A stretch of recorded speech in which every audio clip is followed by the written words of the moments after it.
Donar nuestras oraciones, elevar nuestras peticiones, agradecer tu presencia en nuestras vidas, Señor.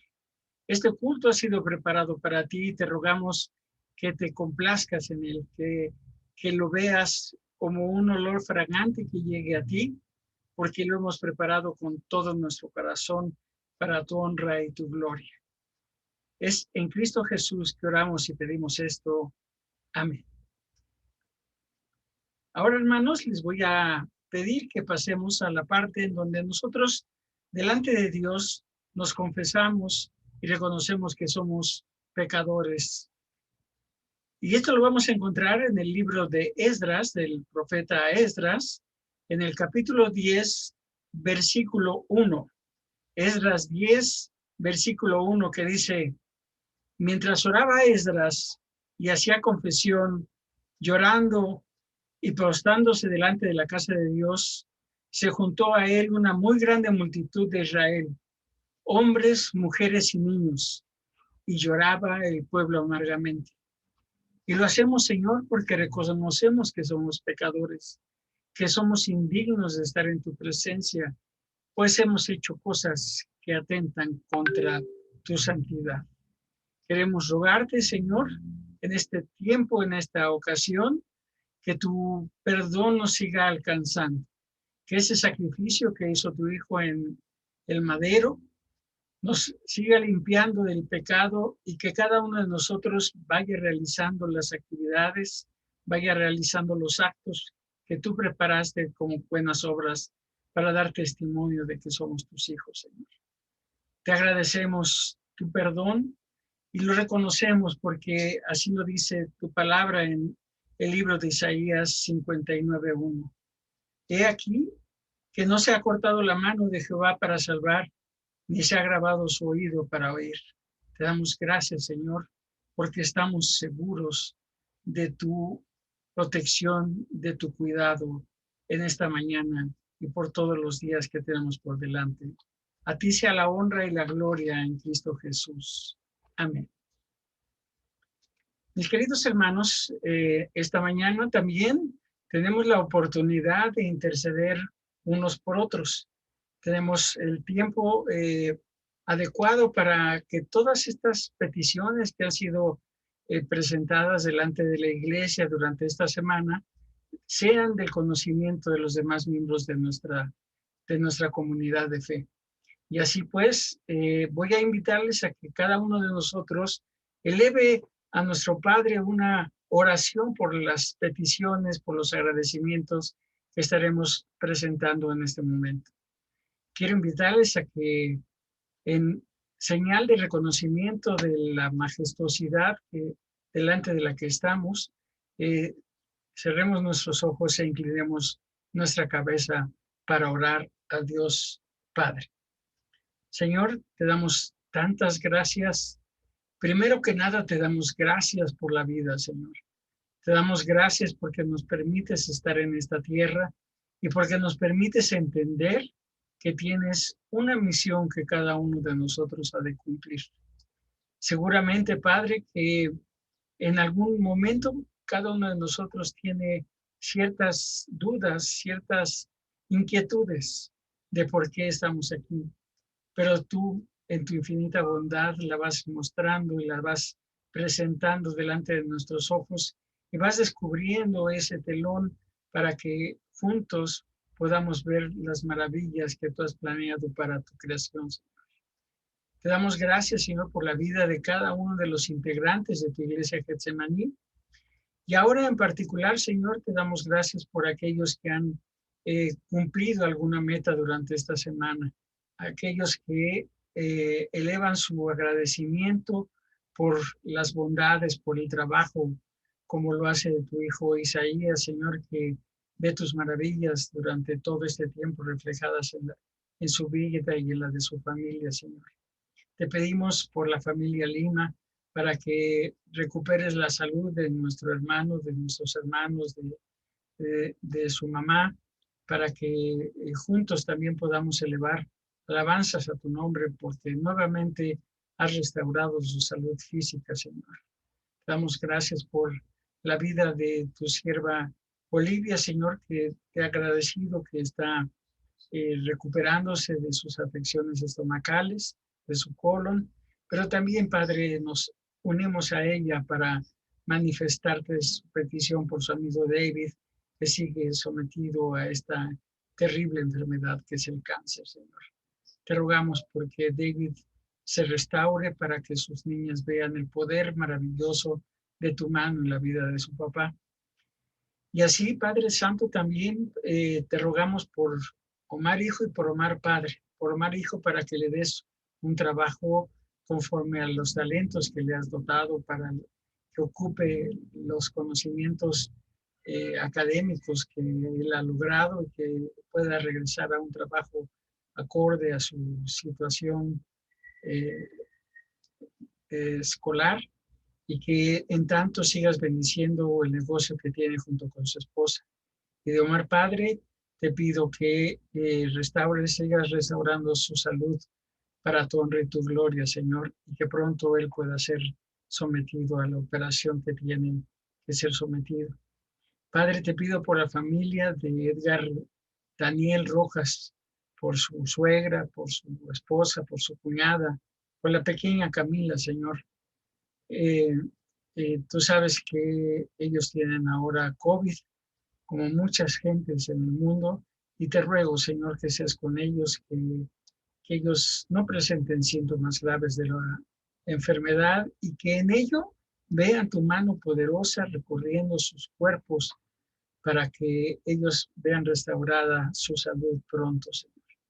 Te pedimos, amado Señor, por las diferentes familias de nuestra iglesia, que cada uno de nosotros vea tu mano poderosa, que por ejemplo nuestra hermana Violeta, a quien tú le has dado el trabajo de hacer entregas a domicilio todos los días, te agradece profundamente que durante este año le hayas guardado, le hayas protegido y hayas evitado que no obstante que ella está más expuesta que mucha gente, tú le hayas guardado y no se haya contagiado. Pero también, Señor, te pide trabajo, te pide que su dinero rinda, que su economía prospere. Y por último, Padre, en esta ocasión, en esta oración de intercesión, te pedimos por los diferentes planes que tienes para tu iglesia, Señor. Que cada uno de nosotros sea una herramienta útil para tu obra en la tierra, Señor.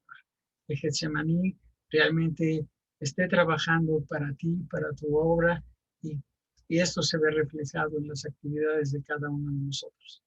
Te lo pedimos en el nombre de Cristo Jesús. Amén.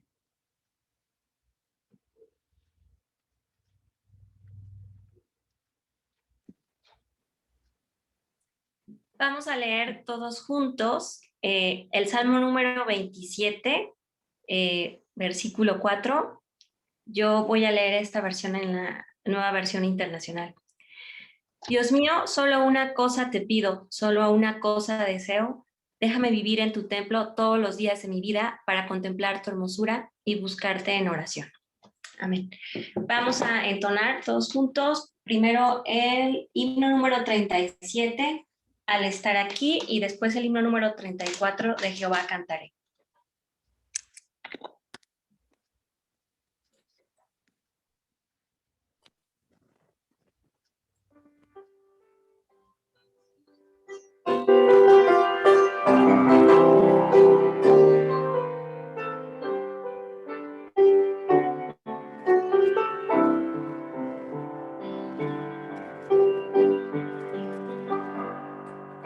Al estar en la presencia de tu divinidad y al contemplar la hermosura de tu santidad, mi espíritu se alegra en tu majestad.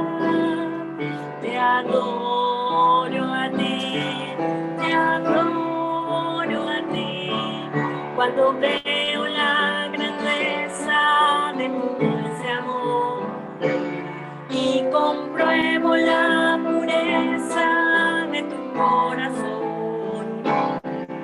Mi espíritu se alegra en tu majestad. Te adoro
Tiene ya casi un año que no podemos ver a nuestros niños correr por el pasillo del templo, eh, en que son llevados a un salón especial en donde nuestras hermanas Esther y Maleni les imparten una clase, y nuestra hermana Olivia eh,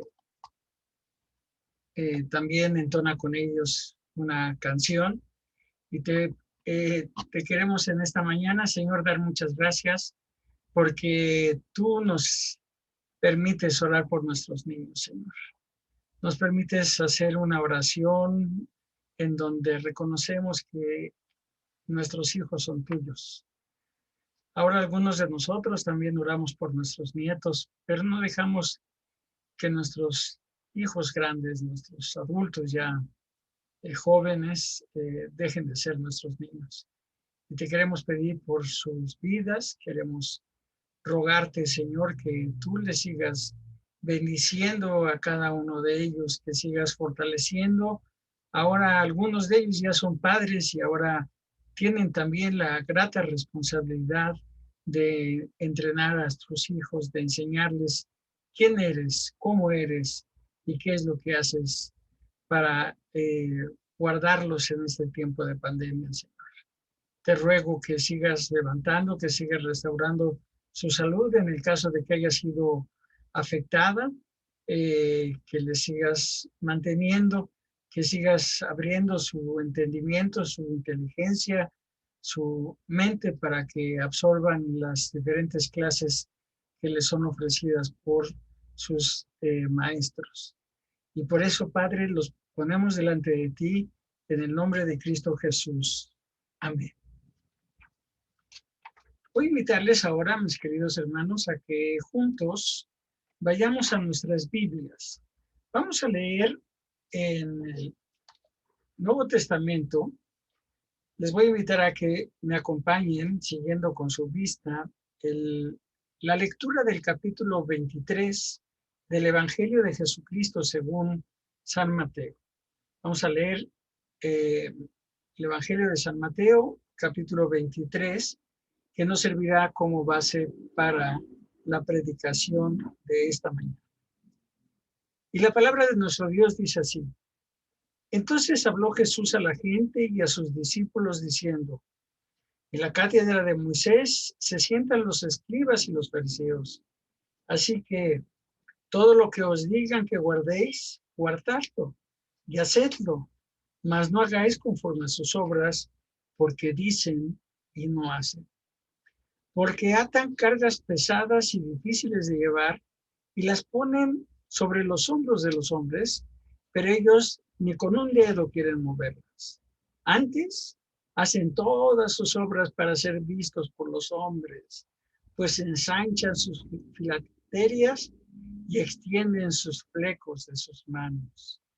Llaman los primeros asientos en las cenas y las primeras sillas en las sinagogas y las salutaciones en las plazas, y que los hombres los llamen rabí, rabí. Pero vosotros no queráis que os llamen rabí, porque uno es vuestro maestro, el Cristo, y todos vosotros sois hermanos. Y no llaméis Padre vuestro a nadie en la tierra, porque uno es vuestro Padre, el que está en los cielos. Ni seáis llamados maestros, porque uno es vuestro maestro, el Cristo. El que es mayor de vosotros, sea vuestro siervo. Porque el que se enaltece será humillado, y el que se humilla será enaltecido. Mas, ay de vosotros, escribas y fariseos, hipócritas, porque cerráis el reino de los cielos delante de los hombres, pues ni entráis vosotros, ni dejáis entrar a los que están entrando. Ay de vosotros, escribas y fariseos, hipócritas, porque devoráis las casas de las viudas y como pretexto hacéis largas oraciones. Por esto recibiréis mayor condenación. Ay de vosotros, escribas y fariseos, hipócritas, porque recorréis mar y tierra para hacer un prosélito, y una vez hecho, le hacéis 2 veces más hijo del infierno que vosotros. Ay de vosotros, guías ciegos, que decís, si alguno jura por el templo, no es nada, pero si alguno jura por el oro del templo, es deudor. Insensatos y ciegos, porque ¿cuál es mayor, el oro o el templo que santifica el oro? También decís, si alguno jura por el altar, no es nada, pero si alguno jura por la ofrenda que está sobre él, es deudor. Necios y ciegos, porque ¿cuál es mayor, la ofrenda o el altar que santifica la ofrenda? Pues el que jura por el altar, jura por él y por todo lo que está sobre él. Y el que jura por el templo, jura por él y por lo que lo habita. Y el que jura por el cielo, jura por el trono de Dios y por aquel que está sentado en él. Ay de vosotros, escribas y fariseos hipócritas, porque diezmáis la menta y el eneldo y el comino, y dejáis lo más importante de la ley, la justicia, la misericordia y la fe. Esto era necesario hacer sin dejar de hacer aquello. Guías ciegos que coláis el mosquito y tragáis el camello. Ay de vosotros, escribas y fariseos hipócritas, porque limpiáis lo de afuera del vaso y del plato, pero por dentro estáis llenos de robo y de injusticia. Fariseo ciego, limpia primero lo de dentro del vaso y del plato, para que también lo de fuera sea limpio. Ay de vosotros, escribas y fariseos hipócritas, porque sois semejantes a sepulcros blanqueados, que por fuera, a la verdad, se muestran hermosos, mas por dentro están llenos de huesos de muertos y de toda inmundicia. Así también vosotros por fuera, a la verdad, os mostráis justos a los hombres, pero por dentro estáis llenos de hipocresía e iniquidad. Ay de vosotros, escribas y fariseos hipócritas, porque edificáis los sepulcros de los profetas y adornáis los monumentos de los justos. Y decís, si hubiéramos vivido en los días de nuestros padres, no hubiéramos sido sus cómplices en la sangre de los profetas. Así que dais testimonio contra vosotros mismos de que sois hijos de aquellos que mataron a los profetas. Vosotros también llenad la medida de vuestros padres, serpientes, generación de víboras. ¿Cómo escaparéis de la condenación del infierno? Por tanto, he aquí yo os envío profetas y sabios y escribas, y de ellos a unos mataréis y crucificaréis, y a otros azotaréis en vuestras sinagogas y perseguiréis de ciudad en ciudad, para que venga sobre vosotros toda la sangre justa que se ha derramado sobre la tierra, desde la sangre de Abel, el justo, a la sangre de Zacarías, hijo de Berequías, a quien matasteis entre el templo y el altar. De cierto os digo que todo esto vendrá sobre esta generación. Jerusalén, Jerusalén, que matas a los profetas y apedreas a los que te son enviados. ¿Cuántas veces quise juntar a tus hijos como la gallina junta sus polluelos debajo de las alas y no quisiste? He aquí vuestra casa os es dejada desierta, porque os digo que desde ahora no me veréis hasta que digáis, bendito el que viene en el nombre del Señor. Y esto es el preámbulo para que nuestra hermana, la estudiante de misionera, la casi misionera Esther Noemí Garduza Potenciano, nos dirija el mensaje de nuestro Dios intitulado Jesús y las autoridades. Escuchemos con atención a nuestra hermana. Bueno, amados hermanos, muy buenos días, que el Señor les bendiga. Es un privilegio poder ser instrumento del Señor en esta hora y les invito a ir a Dios en oración para pedir la dirección de su espíritu. Oremos. Amado Padre que estás en los cielos, gracias te doy por la vida que nos concede, Señor, a tu pueblo aquí reunido, Señor, a través de este medio. Pero, Señor, que tu Espíritu Santo sea el que prepare nuestras mentes y nuestros corazones para que escuchemos tu enseñanza y tu palabra, Señor, y no sea palabra de hombre, para que no vuelva a ti vacía. Te lo pedimos y lo ponemos en tus manos en el dulce nombre de tu Hijo Jesucristo. Amén. Jesús y las autoridades.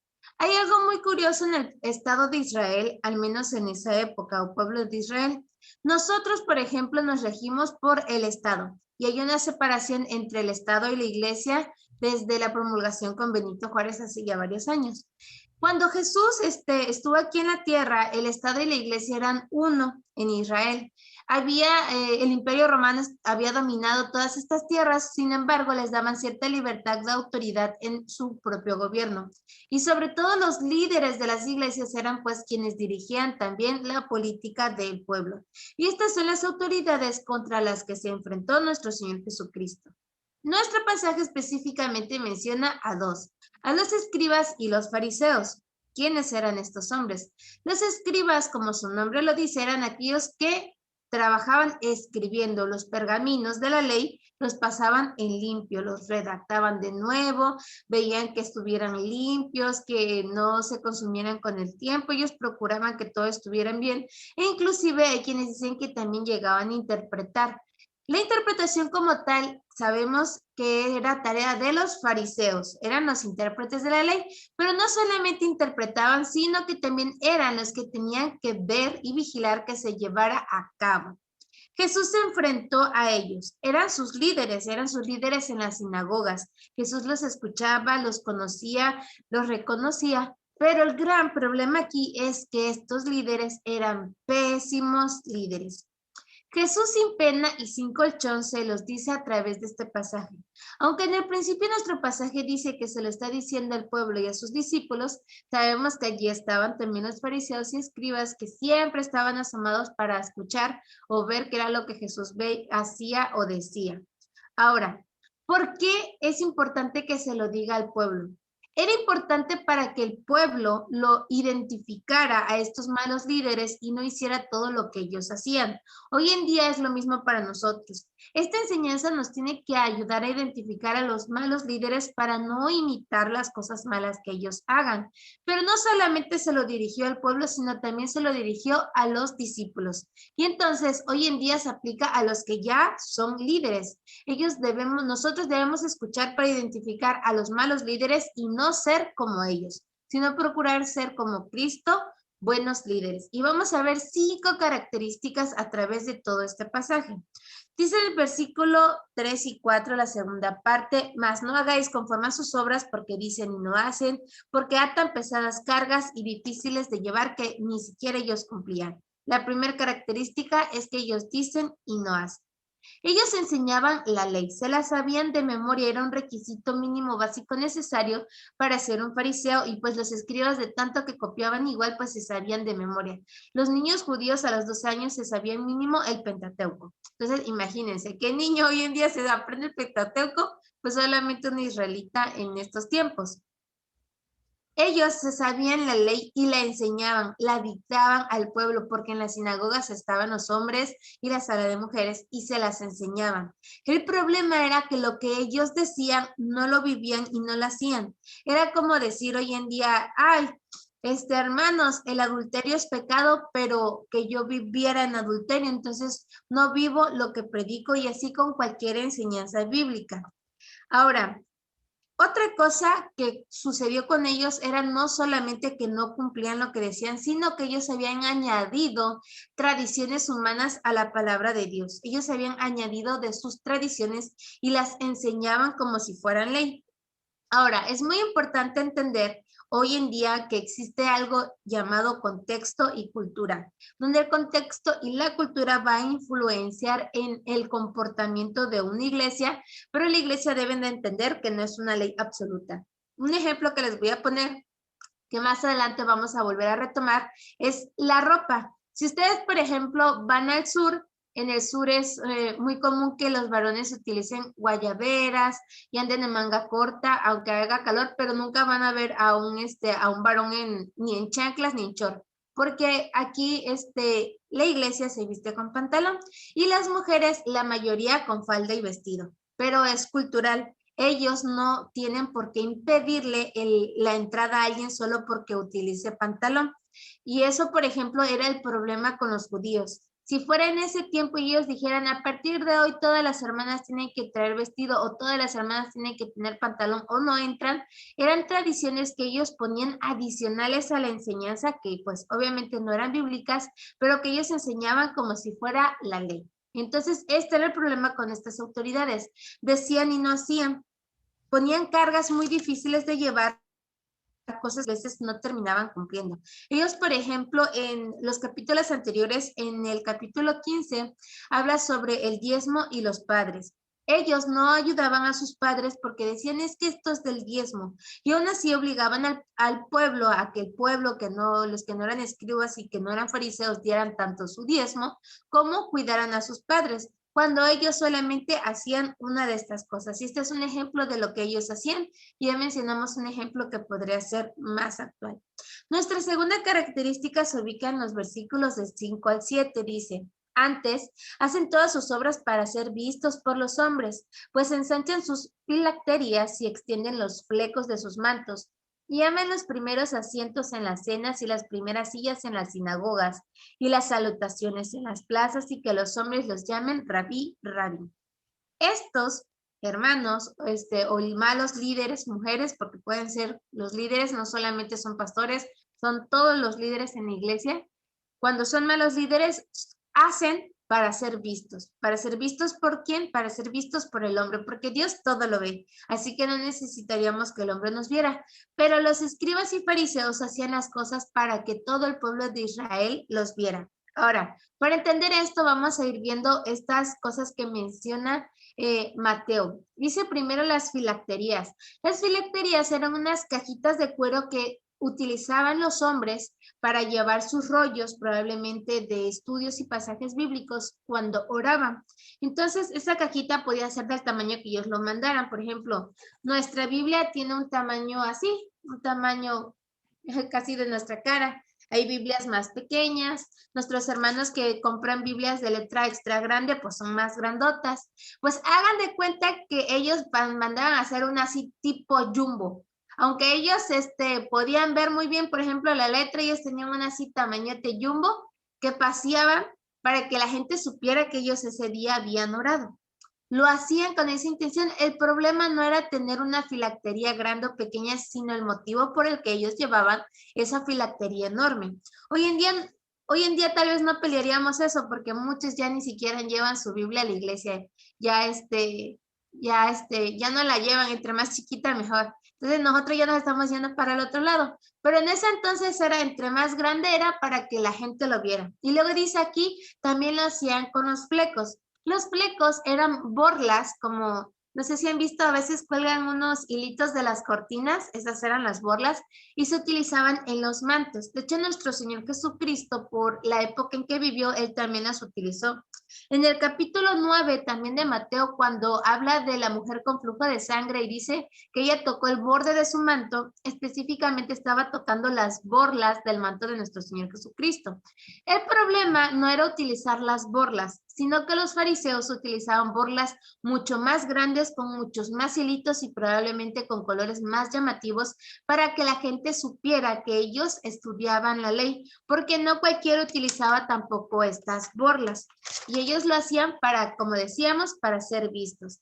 Dice aquí que ellos también buscaban los primeros asientos y las primeras filas.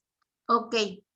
Yo me siento en lo personal al frente en la iglesia en las primeras 3 o 4 bancas porque soy una persona que se distrae muy fácilmente. Pero si me siento enfrente, ya nada más me dedico a ver al predicador y a los que están enfrente. Es mi estrategia para no distraerme. Pero ellos no lo hacían con esta intención. Antes, por ejemplo, en las iglesias, algo que sucedía era que para salir en orden, los que estaban enfrente de las bancas se salían primero para salir en orden y salían en orden. Entonces imagínense algo muy parecido en la sinagoga. Y ellos se sentaban en las primeras bancas para ser los primeros en pararse y todo el mundo viera que ellos asistieron. No lo hacían para ver mejor o para escuchar mejor para los hermanos que tengan problema de oídos. Ellos no lo hacían por eso, lo hacían para que la gente viera que ellos estaban allí y la gente supiera, ay, yo conozco a ese fariseo, nunca falta, pero no lo hacía por estar escuchando la ley, sino para que la gente los viera. y luego les gustaba ser llamados rabí, rabí. Estos son reconocimientos o títulos otorgados por los hombres. Hoy en día podemos aplicarlo de la siguiente manera. Los líderes en nuestra iglesia tienen algún cargo específico. En el caso de la femenil, está la sociedad femenil con secretaria, tesorera, la presidenta y los ministerios. Y como que el rango más alto para alcanzar sería la presidenta de la Unión Nacional. La que llegue allí por buscar título es parecido a estos fariseos, porque buscan ser reconocidas a nivel nacional. Que, por ejemplo, alguien pensara, no, pues yo puedo llegar a la presidencia de la Unión Nacional en 5 años, porque ya me convertí presidente de mi femenil, me voy a convertir en presidente de mi unión local y voy a llegar hasta la Unión Nacional para que todo México sepa que yo estoy teniendo un cargo tan importante. Y ya no lo hace para servir a la iglesia y para servir a Dios, sino para ser reconocida en los títulos, para que su foto sea publicada en el anuario, para que su nombre sea conocido en todo México, porque pues al ser la presidenta nacional obviamente tiene que darse a conocer a las demás uniones, pero lo hace por el título. Y lo mismo pasaría en el caso de los varones en la Asamblea General. Cuando un pastor o anciano de iglesia, diácono, quiere ir escalando para tener algún beneficio económico o de reconocimiento de hombres. Cuando lo hacemos por esas cosas, en esos pensamientos, cuando no lo hacemos para el servicio, con corazón sincero, entonces estamos haciendo para ser vistos por los hombres. La tercera característica es descrita desde el versículo 13 al versículo 22. Estos hombres y mujeres líderes, su tercera característica es que sus palabras cierran el cielo. Cuando nuestro Señor Jesucristo le dice a Pedro que tenemos las llaves para abrir y cerrar las puertas del cielo, estas puertas son la predicación.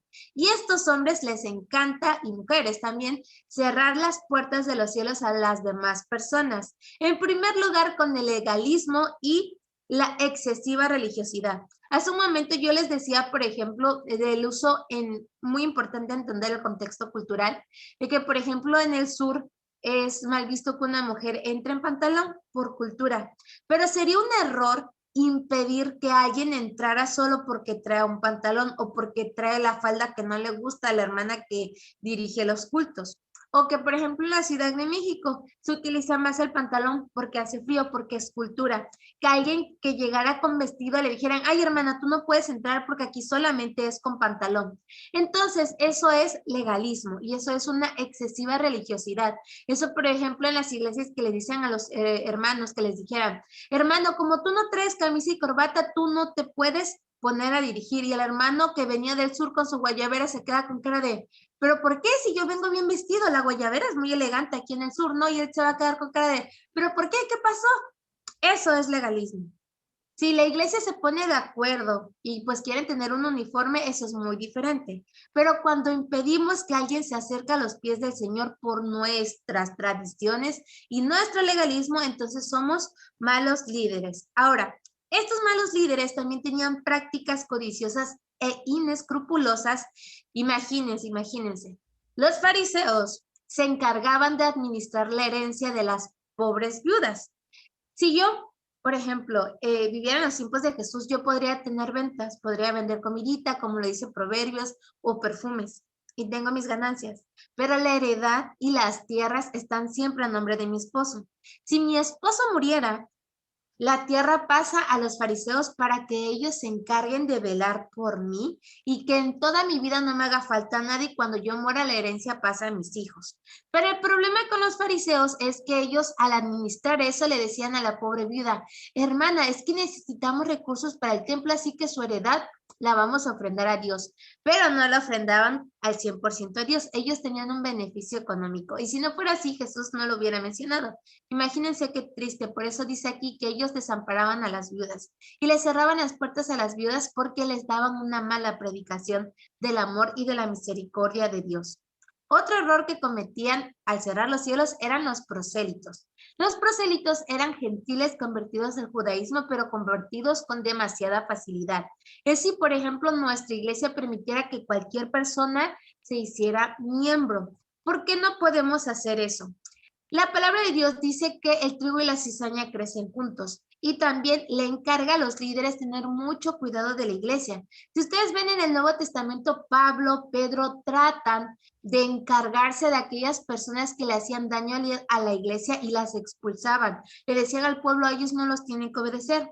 Entonces, para prever muchas de esas situaciones, nuestra iglesia presbiteriana, por ejemplo, tiene el estudio de catecúmenos, donde, por ejemplo, ahorita que están los chicos, al final el consistorio les va a hacer un examen para saber si ellos han entendido realmente lo que es la fe en el Señor, para que ellos puedan ser de edificación para la iglesia y no dañarla. Porque muchas veces cuando una iglesia quiere crecer en número, acepta a cualquiera, pero esa iglesia termina siendo lastimada y los miembros terminan siendo lastimados. Y la gente, quién sabe si en realidad era salva porque no se les predicó la salvación como era. Este era un error que cometían los fariseos en ese entonces. Por tal de tener una sinagoga llena, aceptaban a cualquiera con cualquier creencia. Finalmente están los juramentos. Enseñaban a jurar de una forma incorrecta, dando a entender que las cosas materiales eran más importantes. Desde el Antiguo Testamento, nuestro Dios dice que no deberíamos de jurar y Jesús lo confirma diciendo, tú tienes que contestar sí y no, y a quien no le baste, pues ni modos. Pero juramentos Jesús no quería. Los judíos estaban enseñando cosas muy diferentes. Ellos cerraban las puertas del cielo con la mala predicación y con la mala práctica de la predicación. Entonces nosotros tenemos que identificar a estos malos líderes y quienes son líderes, pues tratar de no ser como estos malos líderes. La cuarta característica es inevitable. Estos tienen vidas dobles. Del versículo 23 al 33 vemos que llevaban una vida doble. El Señor les dice, se pasan, o sea, tienen que darme tomate, tienen que darme papa, tienen que darme brócoli y en lugar de darme 2 kilos de cada uno, me dan 5 pesos de cilantro, dice el Señor. Porque ellos daban hierbas que crecían en sus jardines en lugar de lo que daba en la granja. Imagínense qué tan codos eran los fariseos que decían diezmen, diezmen, diezmen, pero ellos no diezmaban lo que tenían que dar. Ahora, el problema no era ni el producto ni la cantidad, sino que habían descuidado cosas más importantes relacionadas con los principios morales bíblicos. No importa la cantidad, el diezmo en sí, hoy en día sabemos que es el 10% de lo que tengamos. En ese entonces los judíos daban inclusive el 20%, pero del cilantro que sembraban, poniendo una planta que conozcamos. Ellos, el problema era que habían descuidado los principios morales. Hagan de cuenta que diezmaban, ofrendaban, asistían a la sinagoga, pero vivían una doble moral. Ellos no vivían, como decíamos al principio, lo que ellos predicaban en realidad. Y una ilustración que nos va a ayudar a entenderlo es el versículo que habla del mosquito y del camello, donde dice que colaban su agua para no tragar un mosquito, pero se tragaban un camello. ¿Esto qué significa? En el Antiguo Testamento existía una lista de animales inmundos y de animales santos, ustedes se acordarán, dados por nuestro Dios. Resulta que el mosquito es el animal más pequeño de la lista de los animales inmundos y el más grande era el camello.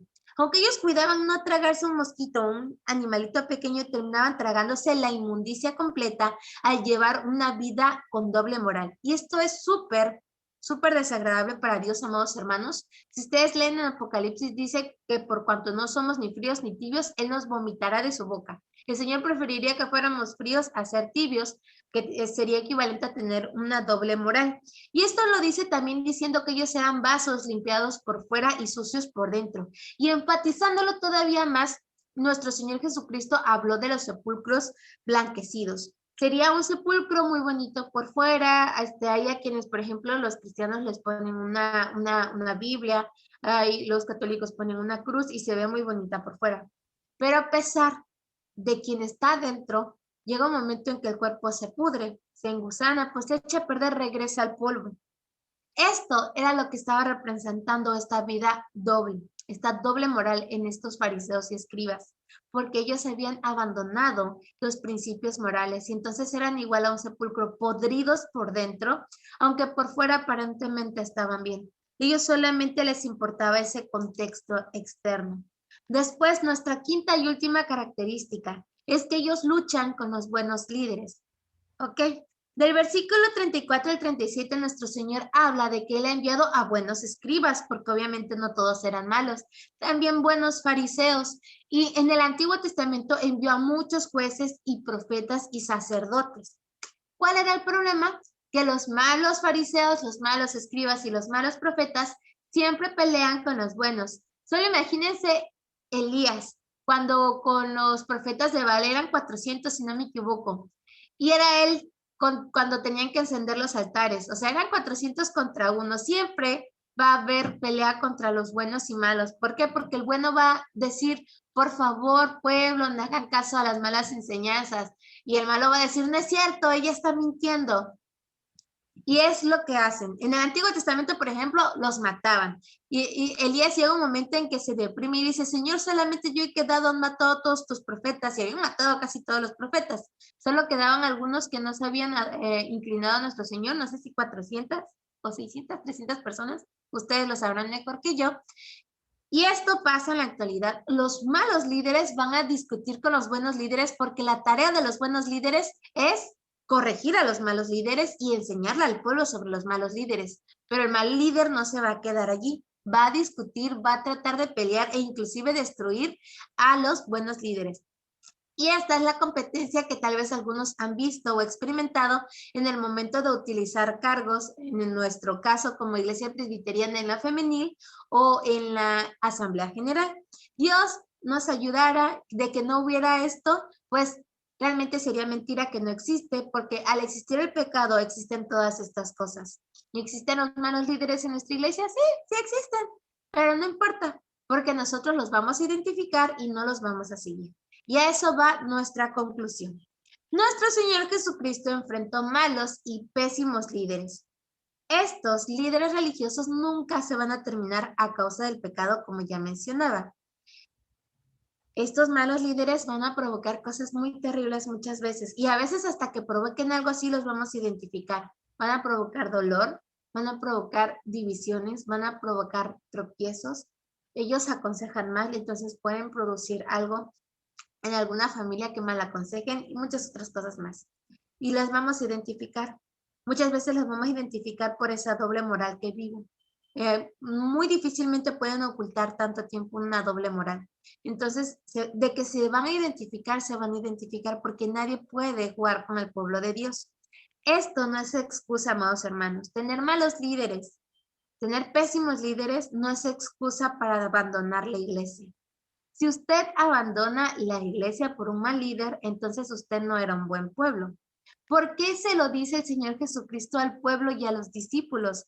No para que dejaran las sinagogas, no para que dejaran de congregarse. Era para que no repitieran los errores de esos malos líderes. Esos malos líderes tenemos que verlos como espejos, para no cometer esos errores ni como pueblo ni como líderes.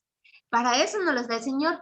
Tampoco es un justificante para yo llevar una vida doble. De decir, como la secretaria de la Unión Nacional tiene una doble moral, pues ¿por qué yo no la voy a tener? Porque mucha gente se va a tratar de agarrar de los malos ejemplos que tienen enfrente.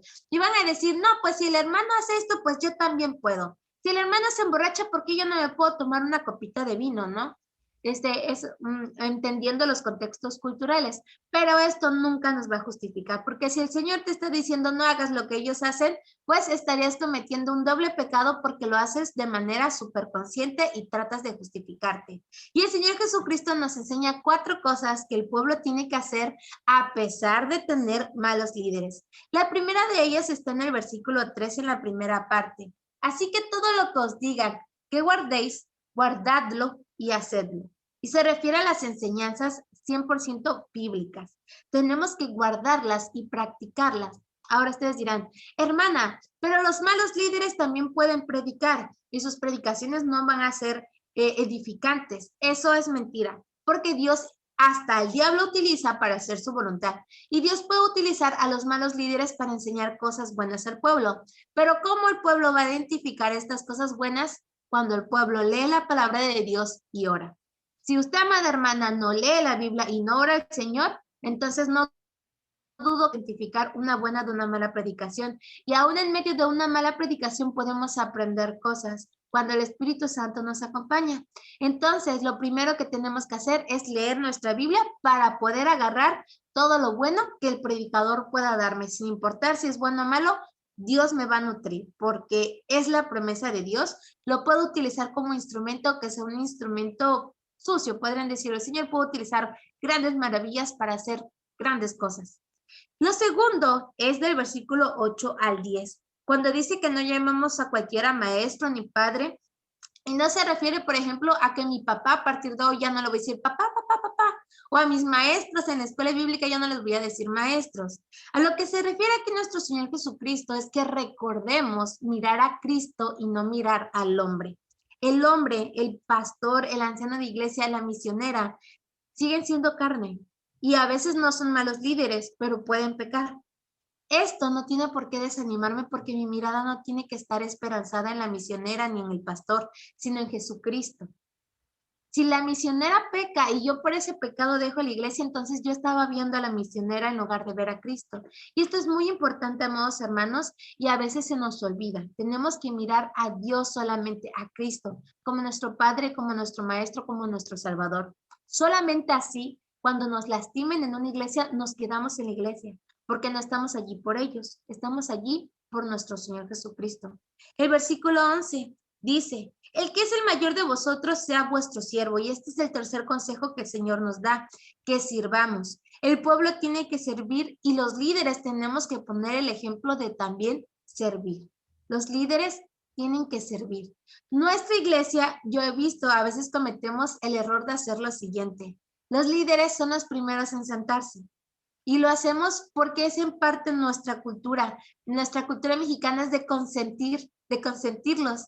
Y queremos que el pastor sea el primero en comer y queremos que la misionera sea la primera en recibir el regalo. Pero ese pastor y esa misionera tiene que tener también la oportunidad de servir. Yo he visto pastores que a pesar de que a su familia la sientan primero, él se para y dice: hermana, ¿le puedo ayudar en algo? O a veces agarra los vasos y los reparte. O en el caso de los pastores, pues ser varones, luego llevan las charolas. Eso no solamente de los pastores, también nuestros ancianos de iglesia, nuestras líderes en la femenil, que sean las que sirven al pueblo. Ellas tienen, nosotros, todos, tenemos que poner ese ejemplo y el pueblo tiene que servir. Si todos sirviéramos así, pues sería más rápido, ¿no? Terminaríamos de servir más rápido. En Getsemaní, por ejemplo, están los cargos y la organización, que es muy diferente.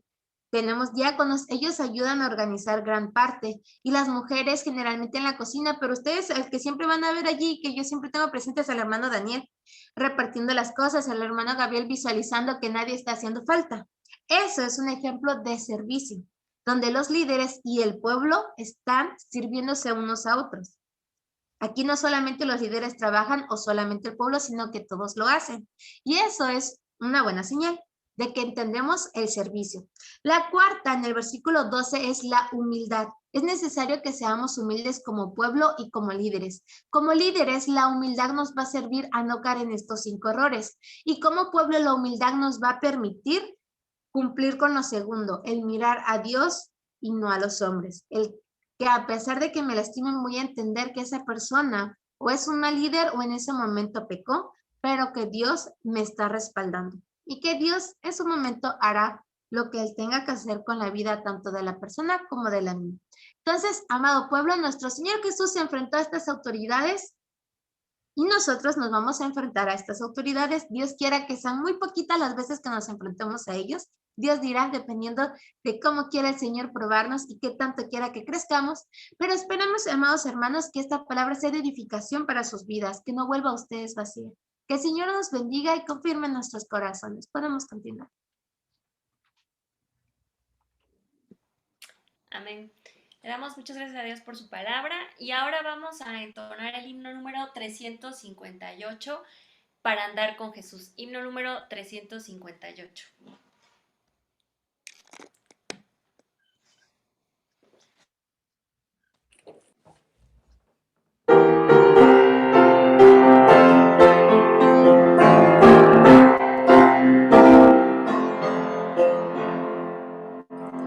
Para andar con Jesús no hay sendero mejor que guardar sus mandatos de amor, obediente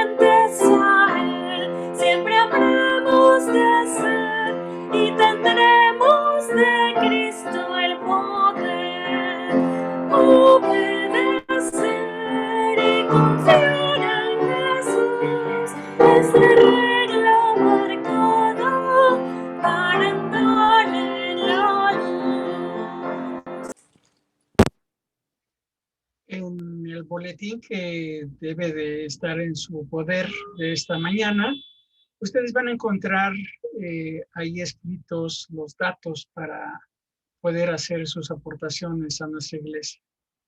Voy a invitarles, hermanos, a que leamos en el libro de Malaquías, el capítulo 3, y dentro del capítulo 3, el versículo 10.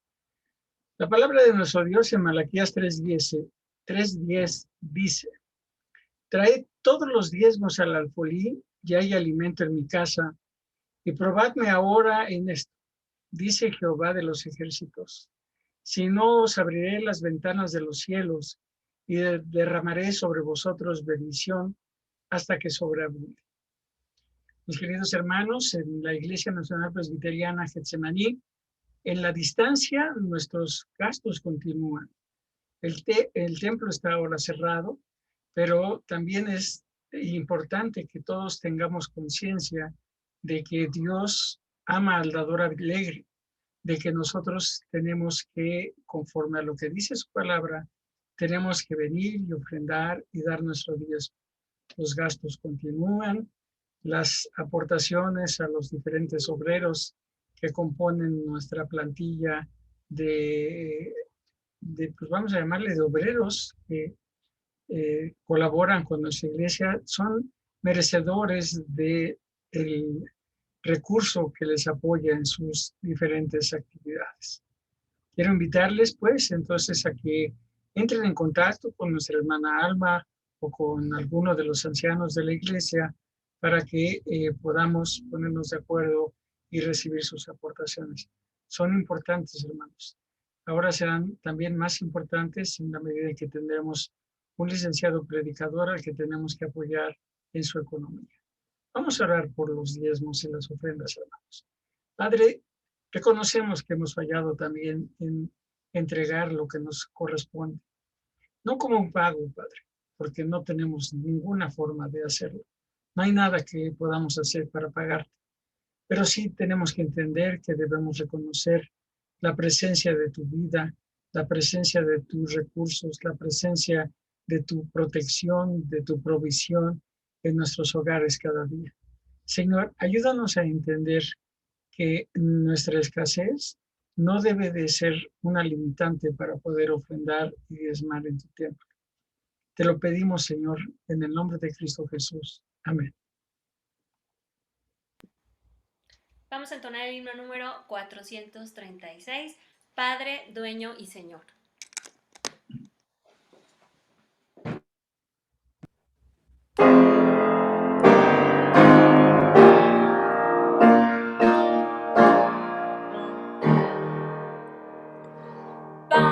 Padre, dueño y Señor de todo lo que existe, acepta nuestra ofrenda que traemos. Bendícelo, conságralo para tu gloria, pues tuyo te damos.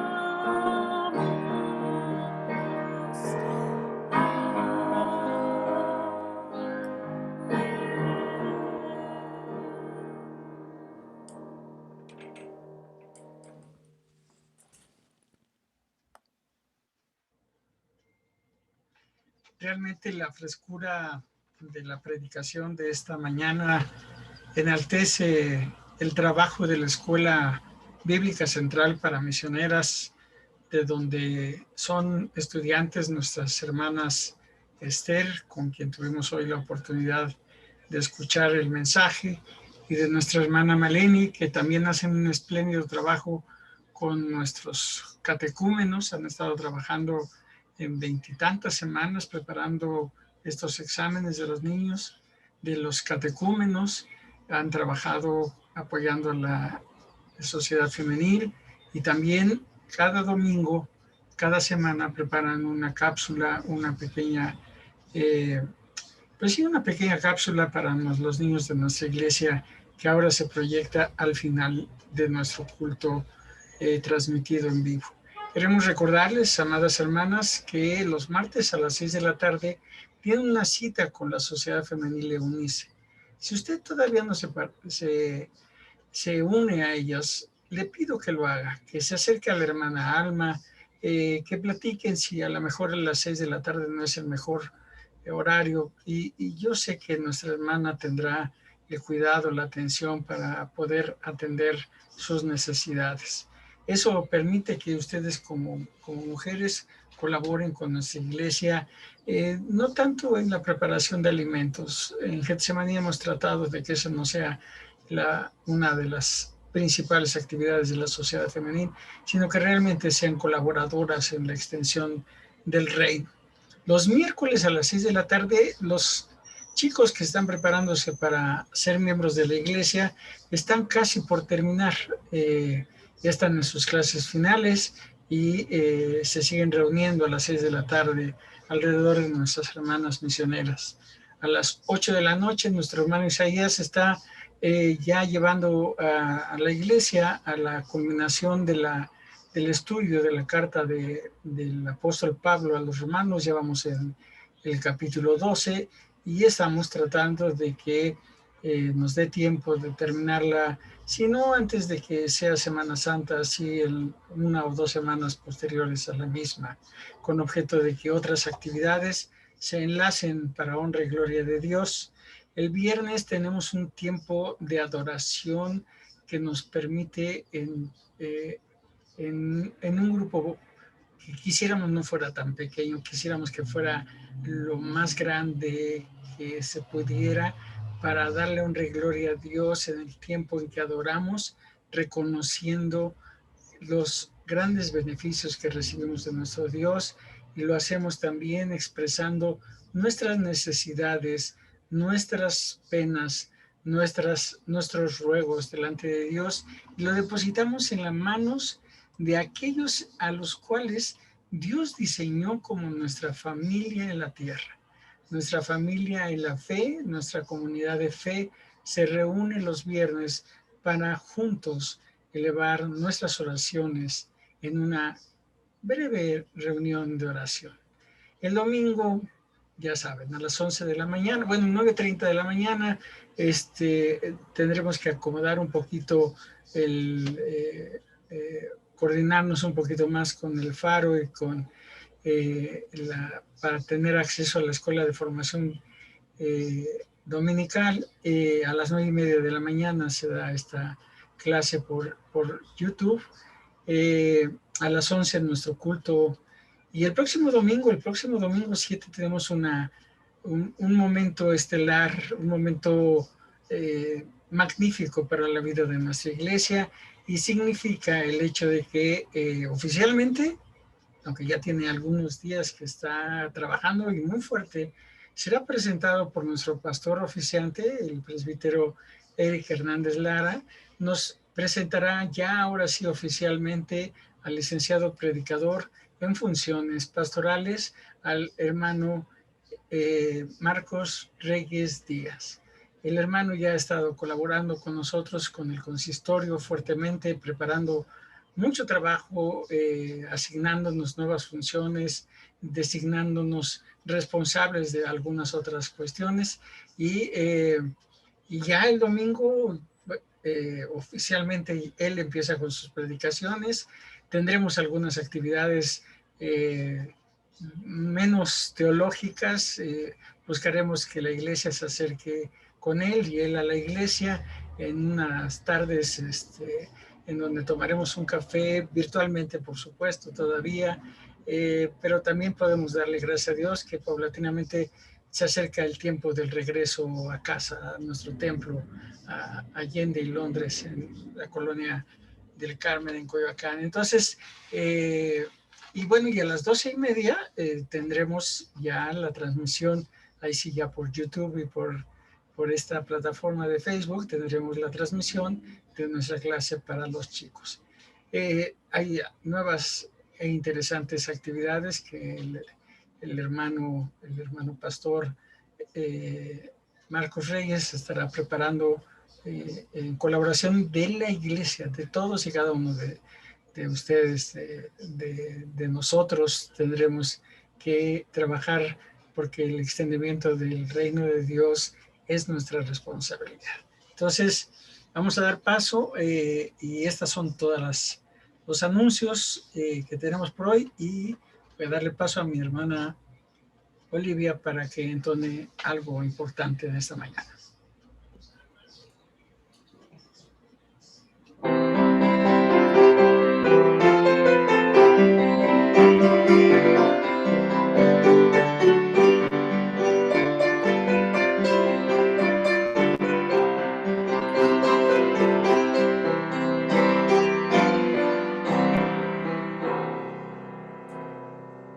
Pues sí, mis queridos hermanos, febrero es un mes esplendoroso, es un mes en donde Dios ha concedido que muchos de los hermanos de la iglesia hayan nacido. Es el mes donde tenemos el mayor número de miembros de nuestra comunidad de fe que cumplen años, y hoy queremos felicitar, pues, perdón, el burro por delante, pero el día 22, el lunes 22, me tocó a mí recibir la bendición de cumplir un año más de vida. Luego el día 24, nuestra hermana Gracie cumplió también años. Gracie, muchas felicidades. Y el hermano Eliud Esquivel, que ha estado un poquito malito, pero le damos gracias a Dios porque el día 24 cumplieron años. El 25 le correspondió a mi esposa Marisa Dávalos cumplir años. Ella iba a ser copartícipe en la dirección del culto el día de hoy, pero está un poco enferma de su garganta y no lo pudo hacer. Y el día de hoy la familia Ayala Azcárraga, nuestra hermana Sara Azcárraga, cumple años, y también en su familia febrero es un mes donde todos cumplen años, sus yernos, sus nietos. Entonces es un gusto para nosotros haber cumplido, y le damos muchas gracias a Dios por la vida de estos hermanos. Les invitamos a que sigamos trabajando para honra y gloria de nuestro Dios. Bueno, dicho lo cual, hermanos, voy a invitarles ahora a que vayamos a nuestras Biblias y vamos a juntos, ahí en sus casas, vamos a leer en el libro de los Números. Vamos a leer el pasaje que se encuentra en el capítulo 6, los versos 24 y 26. Es la porción que es conocida como la bendición sacerdotal. Entonces, si usted está en casa, si está con su familia, con su esposa, con su esposo, con sus hijos, ¿sí? Véales a los ojos, véales y declare con nosotros en este momento esta bendición, porque es una bendición importante para los hijos de Dios. Y la palabra de él dice: Jehová te bendiga y te guarde. Jehová haga resplandecer su rostro sobre ti y tenga de ti misericordia. Jehová alce sobre ti su rostro y ponga en ti paz.